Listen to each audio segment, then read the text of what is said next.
अकबर के महल में कई कीमती सजावट की वस्तुएं थीं, लेकिन एक गुलदस्ते से अकबर को बहुत खास लगाव था। इस गुलदस्ते को अकबर हमेशा अपनी पलंग के पास रखते थे। एक दिन अचानक महाराज अकबर का कमरा साफ करते हुए उनके सेवक से वह गुलदस्ता टूट गया। सेवक ने घबरा कर उस गुलदस्ते को जोड़ने की बहुत कोशिश की, लेकिन नाकाम रहा। हार कर उसने टूटा गुलदस्ता कूड़ेदान में फेंक दिया और दुआ करने लगा कि राजा को इस बारे में कुछ पता न चले। कुछ देर बाद महाराज अकबर जब महल लौटे तो उन्होंने देखा कि उनका प्रिय गुलदस्ता अपनी जगह पर नहीं है। राजा ने सेवक से उस गुलदस्ते के बारे में पूछा तो सेवक डर के मारे कांपने लगा। सेवक को जल्दी से कोई अच्छा बहाना नहीं सूझा तो उसने कहा कि महाराज, उस गुलदस्ते को मैं अपने घर ले गया हूँ ताकि अच्छे से साफ कर सकूँ। यह सुनते ही अकबर बोले, मुझे तुरंत वो गुलदस्ता ला कर दो। अब सेवक के पास बचने का कोई रास्ता नहीं था। सेवक ने महाराज अकबर को सच बता दिया कि वो गुलदस्ता टूट चुका है। यह सुनकर राजा आग बबूला हो गया। क्रोध में राजा ने उस सेवक को फांसी की सजा सुना दी। राजा ने कहा, झूठ मैं बर्दाश्त नहीं करता हूँ। जब गुलदस्ता टूट ही गया था तो झूठ बोलने की क्या ज़रूरत थी। अगले दिन इस घटना के बारे में जब सभा में जिक्र हुआ तो बीरबल ने इस बात का विरोध किया। बीरबल बोले कि झूठ हर व्यक्ति कभी न कभी बोलता ही है। किसी के झूठ बोलने से अगर कुछ बुरा या गलत नहीं होता तो झूठ बोलना गलत नहीं है। बीरबल के मुंह से ऐसे शब्द सुनकर अकबर उसी समय बीरबल पर भड़क गए। उन्होंने सभा में लोगों से पूछा कि कोई ऐसा है यहाँ जिसने झूठ बोला हो। सबने राजा को कहा कि नहीं, वो झूठ नहीं बोलते। यह बात सुनते ही राजा ने बीरबल को राज्य से निकाल दिया।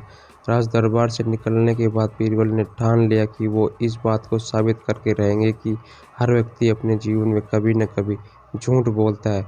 बीरबल के दिमाग में एक तरकीब आई, जिसके बाद बीरबल सीधे सुनार के पास गए।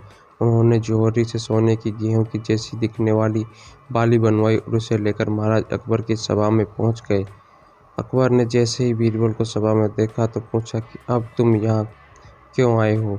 बीरबल बोले, जहाँपना, आज ऐसा चमत्कार होगा जो किसी ने कभी नहीं देखा होगा। बस आपको मेरी पूरी बात सुननी होगी।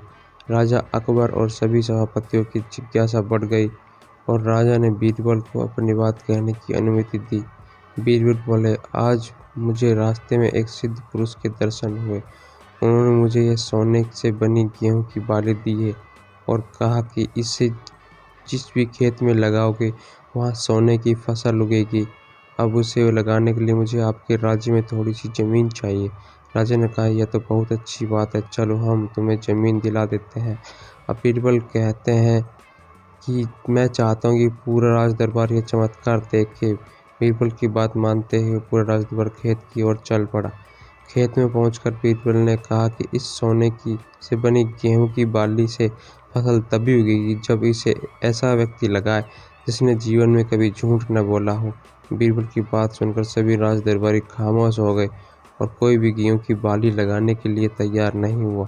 राजा अकबर बोले कि क्या राज दरबार में कोई ऐसा व्यक्ति नहीं है जिसने अपने जीवन में कभी न झूठ न बोला हो। सभी खामोश थे। बीरबल बोले, जहाँपना, अब आप इस बाली को खेत में रोप दीजिए। बीरबल की बात सुनकर महाराज का सिर झुक गया। उन्होंने कहा, बचपन में मैंने भी कई झूठ बोले हैं, तो मैं इसे कैसे लगा सकता हूँ। इतना कहते ही बादशाह अकबर को यह समझ आ गया कि बीरबल सही कह रहे थे कि इस दुनिया में कभी न कभी सभी झूठ बोलते हैं। इस बात का एहसास होते ही अकबर उस सेवक की फांसी की सज़ा रोक देते हैं। दोस्तों, इस कहानी से हमें ये शिक्षा मिलती है, बिना सोचे समझे किसी को बड़ा दंड नहीं देना चाहिए। हर काम को सोच समझ कर ही किया जाना चाहिए।